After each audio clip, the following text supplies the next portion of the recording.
मित्रों, आप सभी का मिथिक वर्स नामक मेरे YouTube चैनल पर स्वागत है। चलिए शुरू करते हैं। आज हम भगवान कृष्ण के 8 रोचक कथाओं के बारे में जानेंगे। कृष्ण भगवान को हिंदुओं द्वारा पूजा जाता है और वह उनके बहुत प्रिय हैं। वह भगवद गीता के मुख्य चरित्र हैं। कृष्ण भगवान के कई अवतारों में से एक हैं। वे अक्सर एक छोटे लड़के के रूप में बांसुरी बजाते हुए या मक्खन खाते हुए एक शिशु के रूप में चित्रित किए जाते हैं। उनका जन्म वसुदेव और देवकी के यहाँ जेल में हुआ था। वे उनके 8वें बच्चे थे और किसी के ज्ञान के बिना उन्हें जेल से बाहर निकाल दिया गया, क्योंकि उनके चाचा कंस ने उन्हें जन्म में ही मार देने की सोच रखी थी। उन्हें गोकुल में नंदा और यशोदा ने पाला।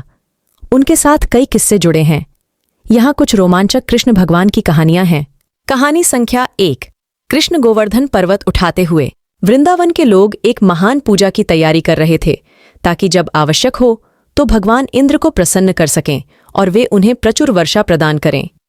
जब कृष्ण उस समय एक छोटे लड़के थे, इसकी जानकारी प्राप्त करते हैं तो उन्होंने अपने पिता नंदा से मिलने के लिए, जो कि उस गांव के नेता थे, गोवर्धन पहाड़ को अधिक पूजा और धन्यवाद देने का कहा।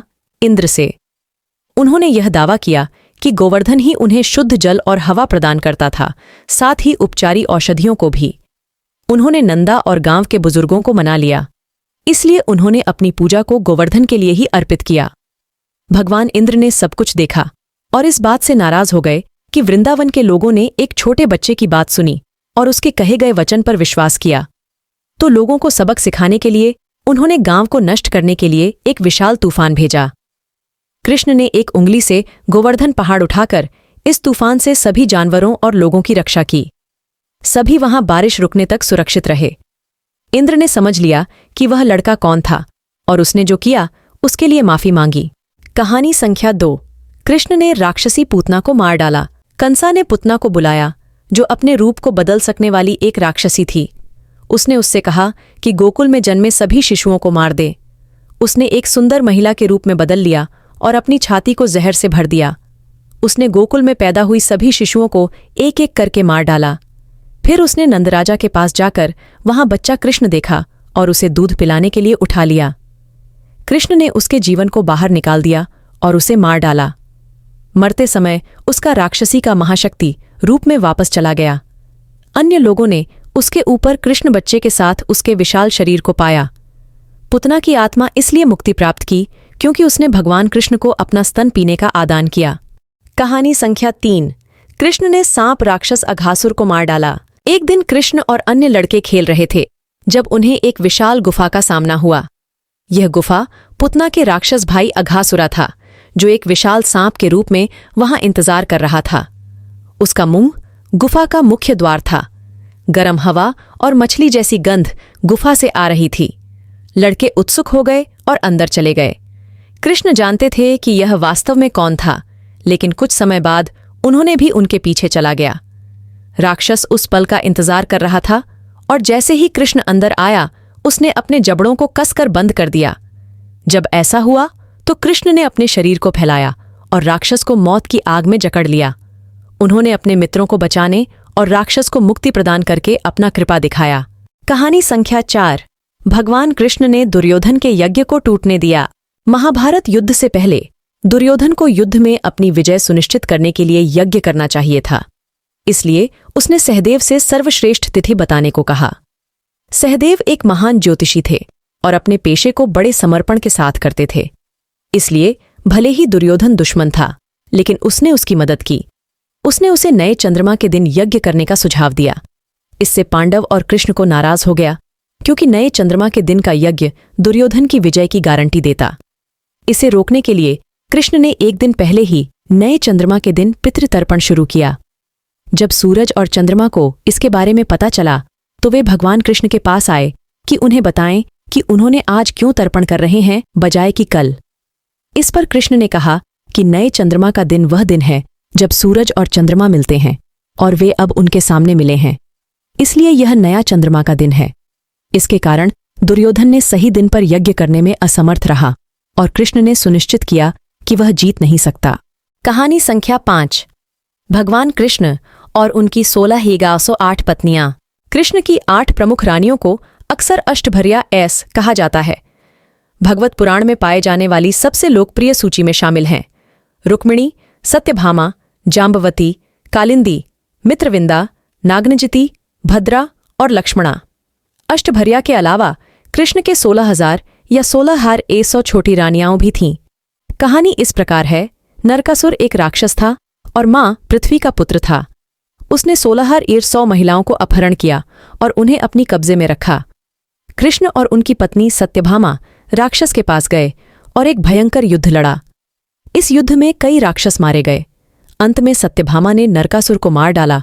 उसका शाप था कि उसे केवल अपनी मां द्वारा ही मारा जा सकता था।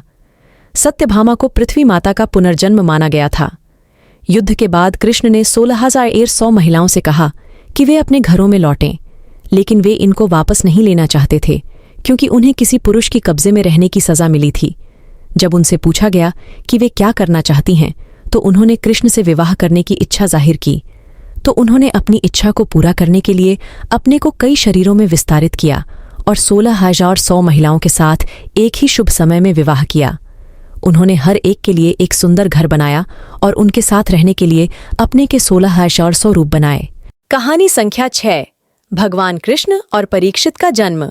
महान कुरुक्षेत्र युद्ध के बाद अश्वत्थामा को अपने पिता द्रोण को युद्ध के मैदान में मृत देखकर बड़ा दुख हुआ।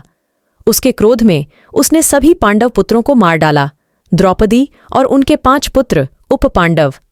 जब अर्जुन को इसकी जानकारी मिली तो वह अश्वत्थामा को मारने गए। जब उन्होंने अर्जुन आते देखा तो वह डर गया और ब्रह्माशीर्ष अस्त्र को प्राप्त किया और इसे छोड़ दिया। उसने कहा, पांडव को कोई न बचे। भगवान कृष्ण ने इसे देखा और अर्जुन की रक्षा की। अश्वत्थामा फिर अस्त्र को अर्जुन की गर्भवती बहू के प्रति लक्ष्य बनाया। जब उसने यह सुना तो वह कृष्ण के पास भागी और अपने बच्चे की जिंदगी को बचाने के लिए प्रार्थना की। भगवान कृष्ण ने सहमति दी और गर्भ में घुसकर अस्त्र को रोक लिया। उन्होंने बच्चे का ध्यान रखा जब तक वह जन्म नहीं लेता। जब वह जन्म लेता तो उन्होंने उसे परीक्षित नाम दिया और वह राज्य का उत्तराधिकारी बना। कहानी संख्या 7, भगवान कृष्ण और भीष्म पितामह। महाभारत युद्ध के प्रारंभिक दिनों में भीष्म पितामह कौरवों के प्रमुख थे। दुर्योधन को खेद था कि भीष्म के नेतृत्व में भी पांडव नहीं मर रहे थे। दुर्योधन ने उन्हें पांडवों के प्रति पक्षपात करने का आरोप लगाया। इससे भीष्म पितामह को दुख हुआ और उन्होंने एक प्रतिज्ञा की कि अगले शाम तक पांडव मरे होंगे या तो वे अपने पद से इस्तीफा दे देंगे। कृष्ण ने यह सुना और उन्हें पितामह के शब्दों की शक्ति को जानते थे। उन्हें पता था कि अगर कुछ नहीं किया गया तो पांडव कल मर जाएंगे। इसलिए उन्होंने द्रौपदी के पास जाकर उसे बताया कि कल वह विधवा बन जाएगी। इसे सुनकर उसने कृष्ण से मदद करने की प्रार्थना की। तब कृष्ण एक किसान के रूप में उपस्थित हुए और उसे बताया कि वह उसके साथ भीष्म पितामह के तंबू के पास जाए। उसने उससे कुछ बातें कहने के लिए कहा। उसने सहमति दी और वे चले गए। तंबू के आसपास कठिन सुरक्षा थी। केवल सन्यासी और विवाहित महिलाएं ही प्रवेश के लिए अनुमति थीं। कहा जाता है कि सन्यासी या विवाहित महिलाएं कभी जासूसी नहीं करतीं हैं, इसलिए वे खतरा नहीं थे। इस प्रकार द्रौपदी ने प्रवेश किया और भीष्म पितामह उस समय ध्यानार्ध हुए थे और उनकी आंखें बंद थीं। उसने उनसे आशीर्वाद मांगा और उन्होंने कहा, सौभाग्यवती भव। फिर उन्होंने अपनी आंखें खोलीं और समझ गए कि वह कौन थी। इस तरह कृष्ण ने अपनी चालाकी का उपयोग करके सुनिश्चित किया कि पांडव मर नहीं जाएं। कहानी संख्या 8, भगवान कृष्ण के शाप और मृत्यु। भगवान कृष्ण की मृत्यु उनके जीवन में कई शापों के परिणाम से हुई। पहला शाप था जब भगवान राम ने गुप्त रूप से पेड़ के वृक्ष से बलि को मारा।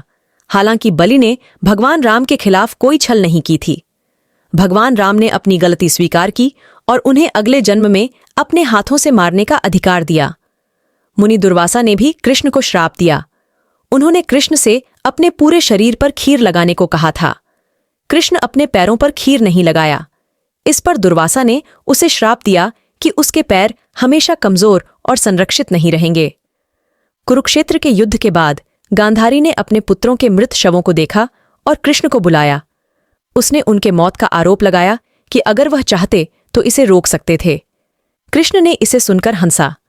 गांधारी को यह सुनकर गुस्सा आया और उन्होंने उन पर श्राप दिया कि 36 वर्षों के बाद वह और उनका संपूर्ण यादव वंश मर जाएगा। कृष्ण मुस्कुराया और कहा, तथास्तु। उन्हें पता था कि एक समय आएगा जब यादव वंश अनुशासित और नाराज हो जाएगा तो उन्हें मरना ही पड़ेगा।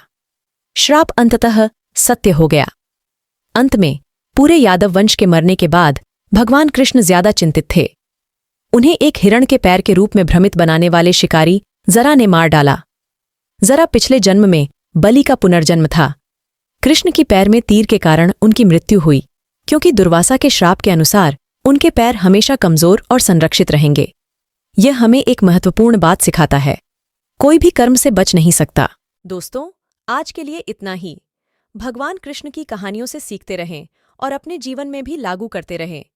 अगर आपको यह वीडियो पसंद आया हो तो हमारे चैनल मिथिक वर्स को लाइक, शेयर और सब्सक्राइब करें। हमारे साथ जुड़े रहें।